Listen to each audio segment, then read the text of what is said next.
Dirigimani, Rakimasan, the Fundage for money, the Atala, Matute, Tasa, Human Topic.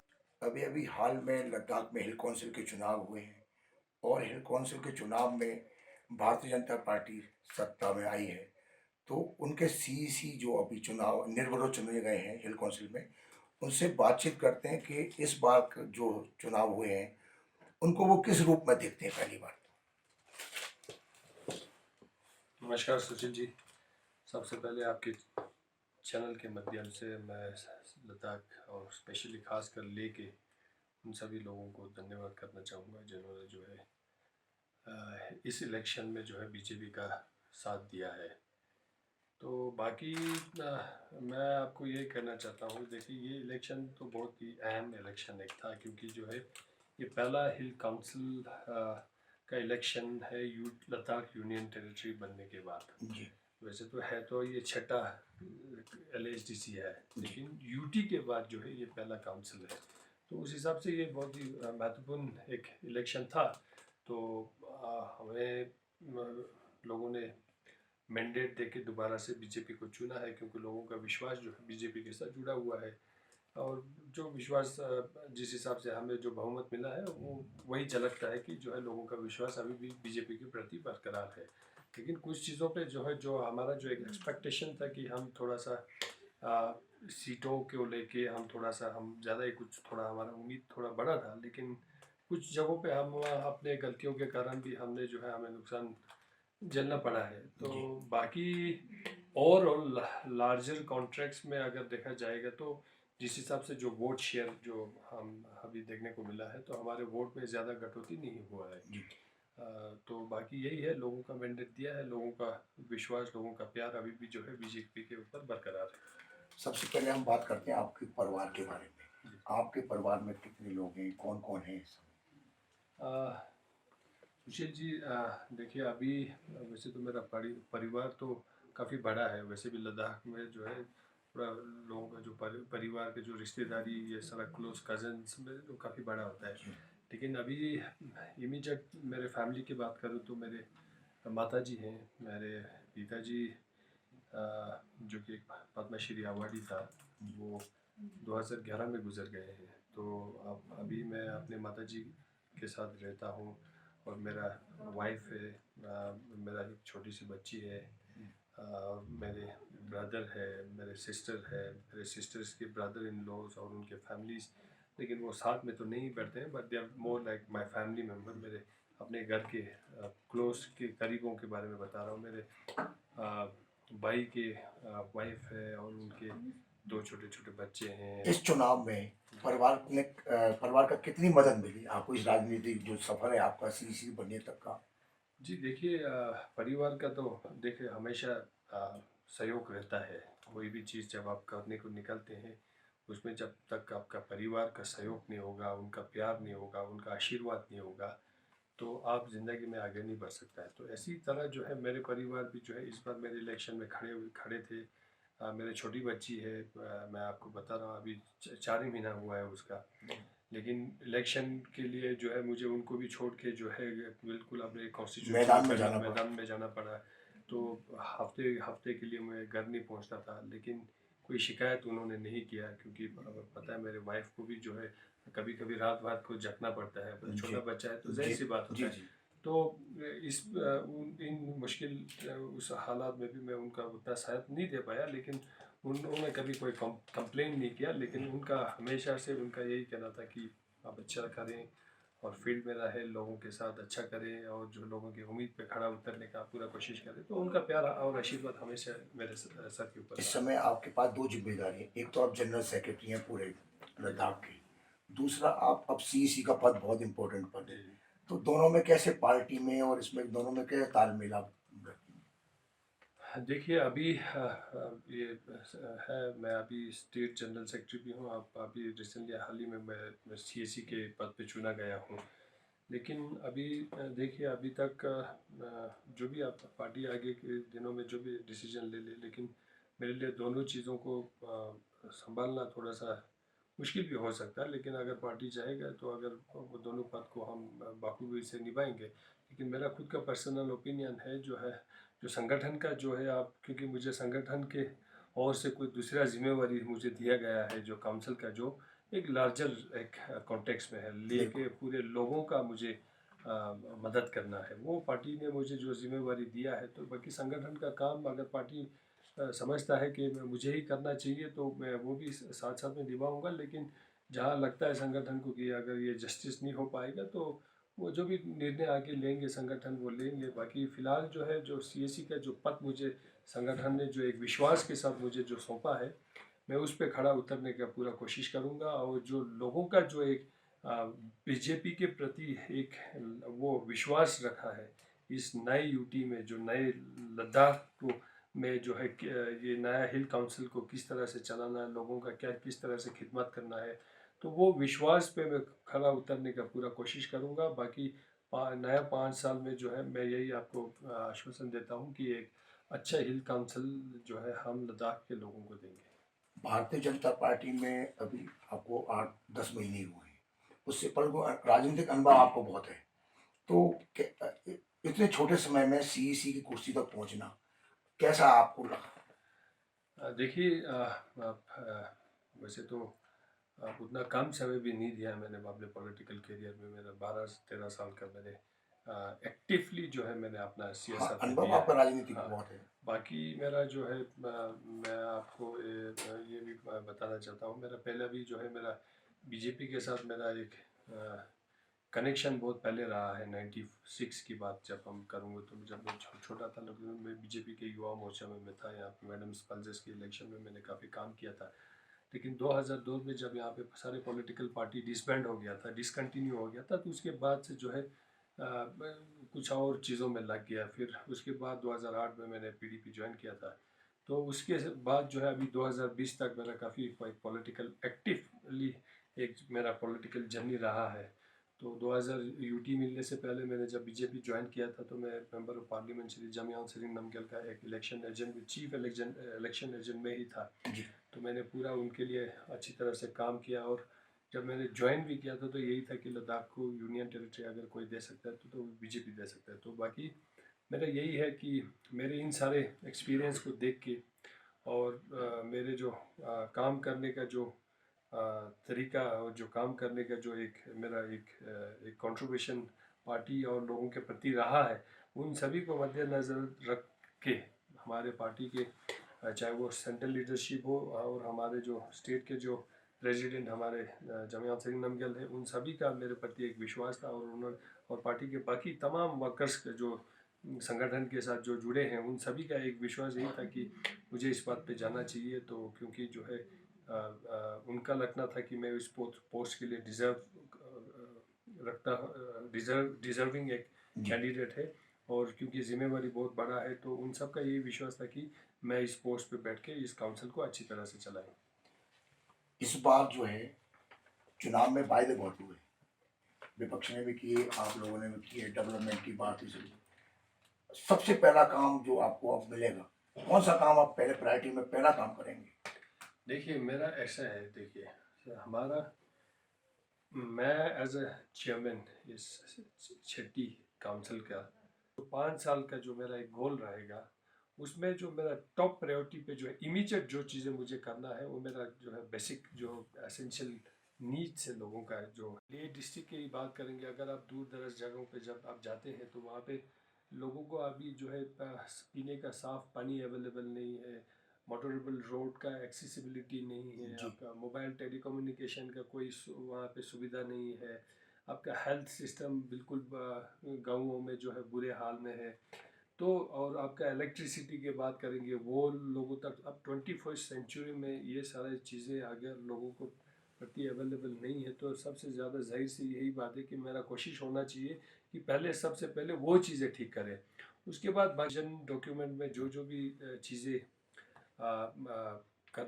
करना चाहिए, जो कर सकते हैं, मैं उन पे काम करूँगा। बाकी यूनियन टेरिटरी का भी एक विजन डॉक्यूमेंट 2050 बना है, उसको कैसे काउंसिल इनकॉर्पोरेट करेंगे और उस पर कैसे काम करेंगे in coordination with UT administration, उन सभी पे हम काम करेंगे। लेकिन मेरा मेन मकसद होगा लोगों को ज़रूरत की चीज़ें जो है जो बेसिक जो है नीड्स, बुनियादी जो सहूलियत के जो चीज़ें हैं वो मैं उनको जल्द से जल्द पहले उनको वो पहुँचाए वहाँ उन तक। विकास की गाड़ी आने वाले टाइम में तेजी से दौड़े, उसके लिए प्रयास करने होंगे। परंतु जो विपक्ष 6 शेड्यूल को लेके अभी भी अड़ा हुआ है, इन दोनों में कैसे आप तालमेल बिठाएंगे? देखिए सुशील जी, है ना जी, डेवलपमेंट तो इमिनेंट है, बिल्कुल क्योंकि जरूरी है। ज़रूरी है और इनएविटेबल भी है। आप लद्दाख यूटी बन गया है। यूटी का डिमांड हमने किस लिए किया था? डेवलपमेंट के लिए किया था। वो इसलिए किया था, मैं आपको ये बता रहा था। देखिए 70 साल गुजर गए आज़ादी के, है ना जी। अगर देखा जाएगा तो असली जो है हम गुलामी में जी रहे थे 185 साल पहले से, ठीक, जब हमें जो है ज़बरदस्ती जो है एनेक्स किया था। जबकि हमारे यहाँ पे जो है जोरावर सिंह के टाइम पे जो भी 1834 से जो है हम जो है एक गुलामी में जी रहा था। तो लेकिन आज़ादी के बाद 70 साल हो गया। 70 ईयर्स में जो है आप देखिएगा पिछले जो भी सरकार जिन्होंने जो भी चला है वो बहुत पहले से जो है हमारे यहाँ बहुत बड़े हमारे लीडर्स अच्छे पोजीशंस पे रहे हैं। मतलब जो बीत गया हम उस पर ना जाए, हम आगे की बात करें। लेकिन 70 ईयर इन चीज़ों में अभी तक लोगों को एक बुनियादी सहूलियत के जो चीज़ें आप लोग को दे नहीं पाया। तो वो उसका कारण ये था कि हम जो है आर्ट्सवाइल JNK का एक हिस्सा होने के बाद जो है बहुत सारे कंस्ट्रेंट होता था कि हम कुछ करना भी चाहेंगे तो हमें वो कर नहीं पाते थे। हमारे पास वो फाइनेंशियल ऑटोनॉमी नहीं होता था। तो वो सारा चीज़ें को ध्यान में रख के लोगों को जो डेवलपमेंट करने के लिए जो काउंसिल दिया था, वो काउंसिल के पास फाइनेंशियल ऑटोनॉमी ही नहीं था, पैसे ही नहीं था, तो आप तरक्की कैसे करेंगे? तो इन सभी चीज़ों को मद्देनजर रख के जो है लद्दाख के लोगों ने जो है यूनियन टेरिटरी का डिमांड किया था कि हम अपने हिसाब से अपना मन चाहे जो है हम तरक्की करें। तो आप यूटी मिल गया है हमें। यूटी का मेन डिमांड वही था कि डेवलपमेंट, हाँ, आप हमें जो है उन जगहों को डेवलप करना है जो अभी भी जो है पीछे है ना जी। अगर आप ले के जो मेन सिटी और गांव के लोगों के बारे में आप देखेंगे, उनका बहुत अंतर जो गैप अगर आप देखेंगे 40-50 साल पीछे होगा लोग, है ना जी। ले कहाँ से कहाँ पहुंच गया, लेकिन वो पीछे अभी भी बहुत सारे ऐसे जगह है।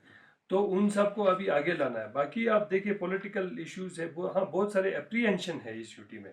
उसको मैं आपको क्लियर कट कहता हूँ, कुछ एप्रीहेंशन है यहाँ पे लोगों को लेके, लैंड को लेके है, लोगों को जॉब को लेके। वो जाहिर सी बात है, हर जगह होता है ना जी। और जब ऐसे छोटे जगहों में हमें और भी इनसिक्योरिटी होता है, क्योंकि हमारा जो लोगों का जो हम जीवन है और जो लोगों का जो पॉपुलेशन है, वो जो पॉपुलेशन है बहुत कम, माइन्यूट एक रिलीजियस उसमें हमारा वो है, मतलब रिलीजियस वो है हमारा, मतलब क्या कहते हैं हम, टिप्टो मोंगोलैक रेस के लोग हैं। तो यूनिक हमारा एक कल्चर है। तो इसमें जो है हम सभी को थोड़ा सा एप्रीहेंशन है इन चीज़ों को लेके, और हमारे जो युवाओं का एक एप्रीहेंशन है उनके नौकरी को लेके, और आने वाले जनरेशन का एक एप्रीहेंशन है कि आने वाला लद्दाख किस तरह से होगा। लेकिन यूटी जब दिया गया था तो माननीय प्रधानमंत्री जी ने लद्दाख को एक्सप्लॉइट करने के लिए नहीं दिया था जी। यूटी लद्दाख को इसीलिए दिया था कि इन चीज़ों पे आप जो है अपने हिसाब से काम कर पाए, आपको अपना एक आइडेंटिटी आपको मिले। वही तो हमारा पहले से आइडेंटिटी तो मिली है, मिला है ना। वही तो देखिए हमें, मैं तो कहता हूँ हमें हमारा वो किंगडम वापस मिल गया, है ना जी। लद्दाख तो पहले किंगडम था ना। अब बाद में जो है हमें JNK का पार्ट बनाया, वो दूसरी बात है, नाम ही चला गया उसमें, नाम चला गया।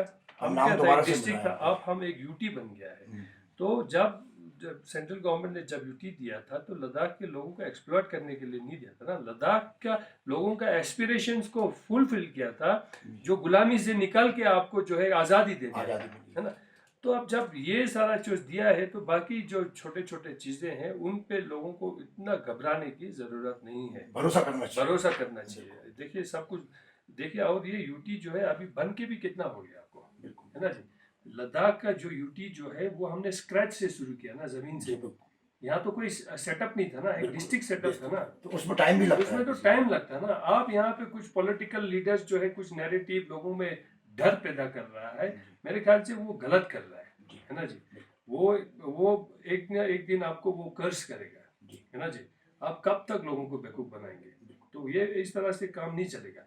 देखिए अगर आप मैं तो कहता हूँ खासकर अपोजिशन के कुछ लीडर्स को देखिए, कारगिल में कुछ और बात करते हैं, लेह में कुछ और बात करते हैं, दो अलग अलग है ना। चेहरे हैं। देखिए कारगिल में उनका कांग्रेस का टेरिटोरियल कांग्रेस का जो वाइस प्रेसिडेंट साहब है, कल आपने रिसेंटली हाल ही में देखा होगा, वहाँ पे जो है वो गुपकार गैंग का जो वहाँ पे कोई डेलीगेशन आया था, वहाँ पे वो उनके साथ जुड़ता है।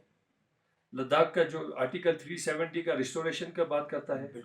मैं कहता हूँ 370 का रिस्टोरेशन का जो बात करते हैं वो एंटी नेशनल तो पता नहीं, लेकिन एंटी लद्दाख का काम कर रहा है ना जी।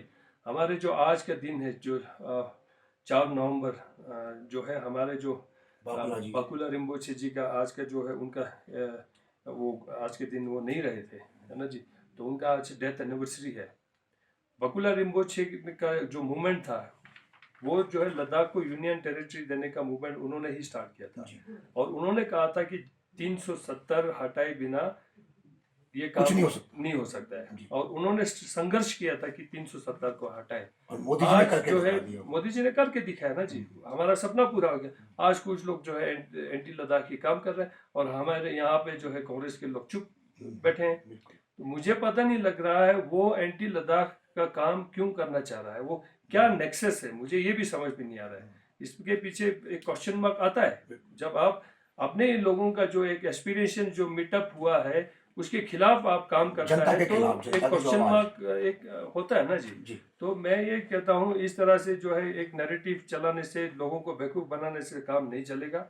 हकीकत यही है, लद्दाख यूटी बन गया है, 70 साल का डिमांड पूरा हो गया है, और आने वाले दिनों में आपको लद्दाख का जितने भी जो एप्रीहेंशन है, आपको ज़मीनी तौर पे जो है, आपका जॉब हो गया, आपका कल्चर, आपका इन्वायरमेंट, इन सभी पे जो है आपको एक अच्छा सा एक सेटअप आपको देखने को मिलेगा। और आप लोगों को, मैं कहता हूँ लोगों को किसी भी चीज़ से हम लोगों को डरने की बात नहीं है, डरना चाहिए भी नहीं है, हमें भरोसा होना चाहिए। और मुझे तो और हमारे सभी लोगों को माननीय प्रधानमंत्री जी से बहुत बड़ा हमारे पर विश्वास है। हमें पता है उनके दिल में लद्दाख के लिए एक अलग से जगह है। बिल्कुल। अभी कुछ दिन पहले, 2 दिन पहले मेरी बातचीत हुई विपक्ष के लोगों से, तो उन्होंने कहा कि पहला जो मुद्दा होगा हिल काउंसिल में पास होना चाहिए 6 शेड्यूल को लेकर प्रस्ताव। हम समर्थन करने को तैयार हैं। इस बारे में आप देखिए, ऐसा है ना जी, ये ज़्यादा बार बार एक पॉलिटिकल ड्रामा हम नहीं करने चाहते, ठीक है। जो भी रेजोल्यूशन लेना होना था, जो भी लद्दाख के लोगों को कहना था, जो भी काउंसिल को करना था, वो सारा कुछ किया है। अभी देखिए, मैं आपको ये कहना चाहता हूँ, अभी इलेक्शन से पहले यहाँ पे एक जो भी माहौल देखने को मिला था, ठीक है जी, चाहे वो पता नहीं हिस्ट्री में हम उस चीज़ को अच्छा माने या ना माने, क्योंकि एक ये है कि जब हम यूटी के लिए स्ट्रगल कर रहा था, जब हम अर्सवाइल जम्मू कश्मीर का पार्ट था, लद्दाख में कभी इलेक्शन बॉयकॉट नहीं किया गया था। बिल्कुल फर्स्ट टाइम ये तो फर्स्ट टाइम हो गया था ना जी। लोकतंत्र में ऐसा नहीं होना चाहिए। उसके खिलाफ हम बॉयकॉट करने जा रहे थे, जिन्होंने हमें सब कुछ दिया है ना। तो मैं पता नहीं उस पर टिप्पणी नहीं करूंगा कि वो अच्छा था या बुरा था, लेकिन मैं इतना है, जो भी हुआ है इलेक्शन से पहले, माननीय अमित शाह जी ने हमारे अपेक्स बॉडी के जो लीडर्स को यहाँ से जो है, हमारे एमपी साहब ने भी उसमें बहुत बड़ा उनका सहयोग है, उन्होंने कोऑर्डिनेट किया, वहाँ पे सेंट्रल लीडरशिप के साथ बात करके अपेक्स बॉडी को यहाँ से बुला के दिल्ली ले गया। बिल्कुल।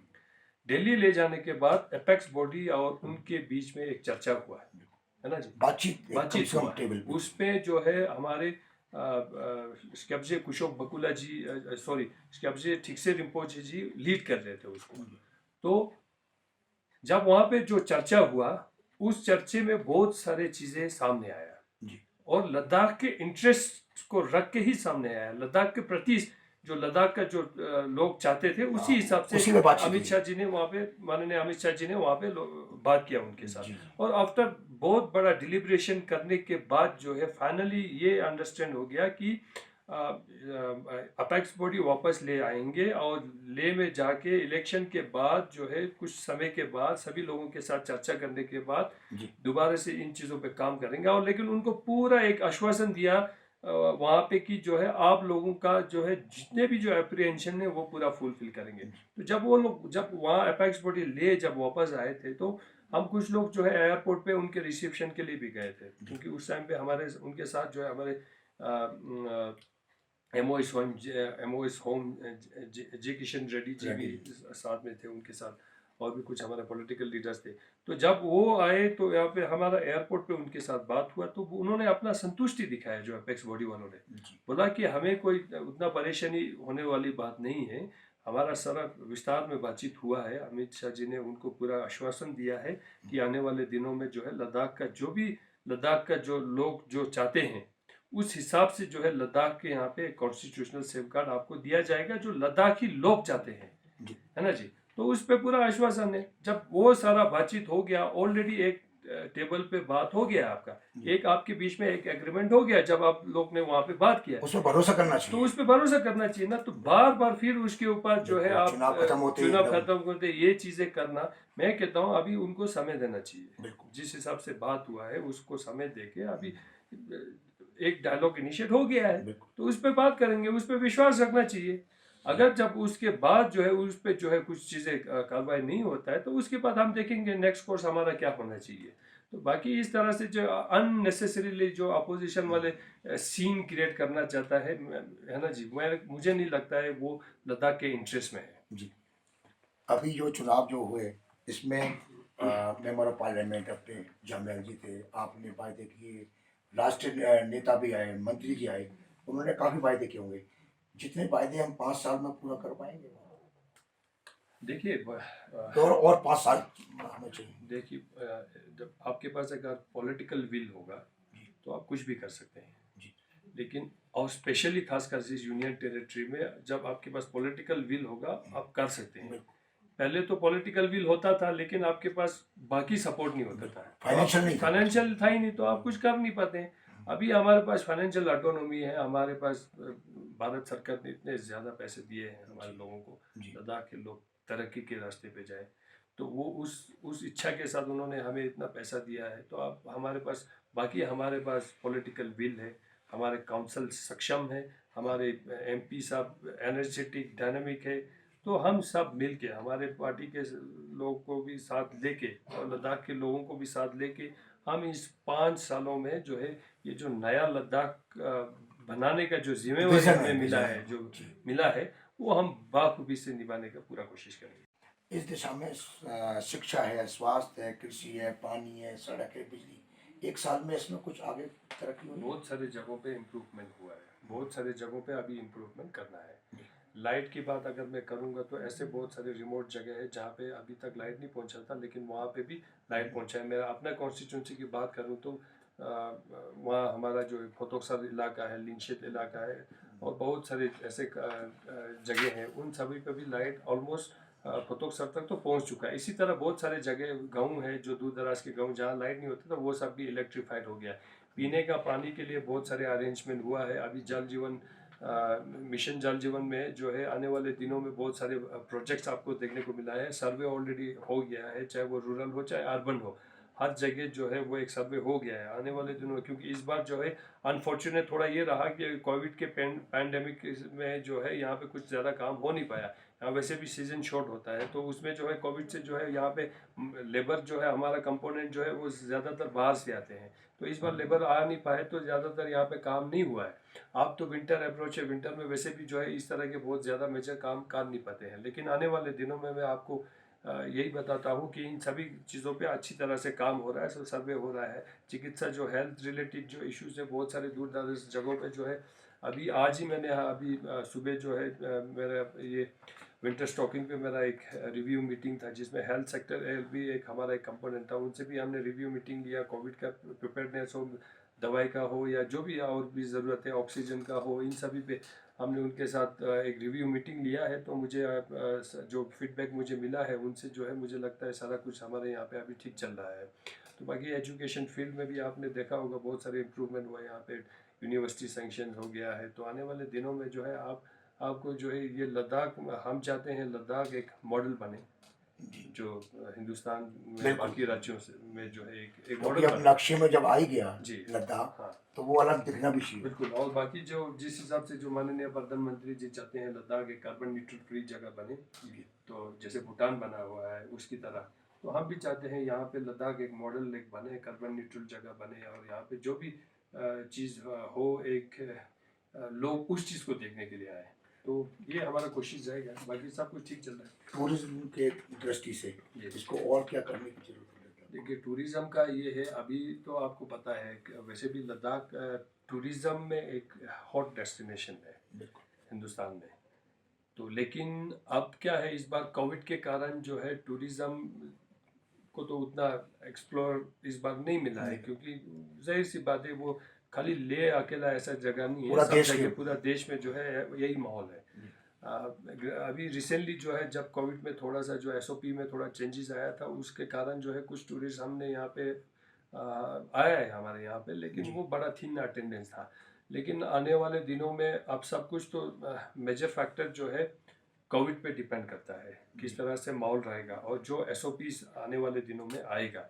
लेकिन हमारा कोशिश यही रहेगा कि क्योंकि हमारे यहाँ पे अगर एसओपीज में रिलैक्सेशन तो अभी मिला है, तो उस हिसाब से यहाँ के जो हमारे ले के जो टूरिज़्म रिलेटेड जो इंफ्रास्ट्रक्चर्स है वहाँ सब अरेंजमेंट है, जो एक होना चाहिए। एसओपी के थ्रू जो है एक वो होना चाहिए, अरेंजमेंट होना चाहिए, चाहे वो होटल्स का हो, चाहे वो ट्रांसपोर्टेशन हो, मार्केट में जो भी हो, वो रेस्टोरेंट्स की बात करेंगे, वो सारा एक अच्छा है।